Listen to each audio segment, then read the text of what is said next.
নবী সাল্লাল্লাহু আলাইহি ওয়াসাল্লাম কি হুজুরদের নবী না আপনার নবী? কথা বলেন, উত্তর দেন। নবী সাল্লাল্লাহু আলাইহি ওয়াসাল্লাম কি হুজুরদের নবী না আপনার নবী? তাহলে আপনার মধ্যে তার সুন্নাত থাকবে না কেন? আপনার চেহারায় দাড়ি নাই কেন?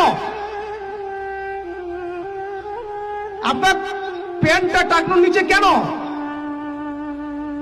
কেন আপনি নবী সাল্লাল্লাহু আলাইহি ওয়াসাল্লামের জীবনী সারা জীবনও একবার পড়ে দেখতে পারলেন না?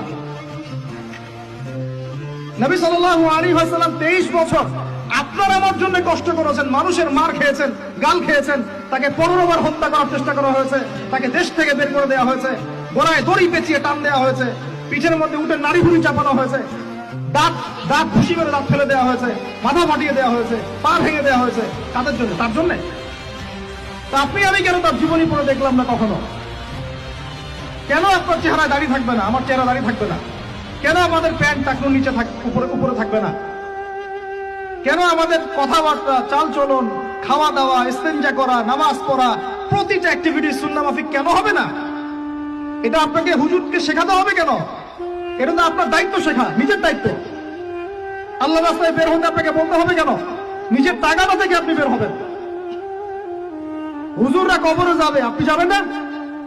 উত্তর দেন। হুজুররা, তোমরা উত্তর দাও, ছেলেরা, ইয়াং জেনারেশন, তোমরা যারা আছো, হুজুররা কবরে যাবে, তোমরা আমরা যাবো না? হুজুরদের নবী মুহাম্মদ সাল্লাল্লাহু আলাইহি ওয়াসাল্লাম আমাদের নবী নন? নবী সাল্লাল্লাহু আলাইহি ওয়াসাল্লাম শুধু সাহাবীদের জন্য আসছিলেন না আমাদের সবার জন্য আসছিলেন? নবী সাল্লাল্লাহু আলাইহি ওয়াসাল্লাম সারা জীবনে যে কষ্টগুলো স্বীকার করেছেন তা নিজের জন্য না আমাদের জন্য? কিয়ামতের মাঠে তার সুপারিশ ছাড়া আপনি পার পাবেন? তাহলে আপনাকে সুন্নাত কেন শেখাতে হবে?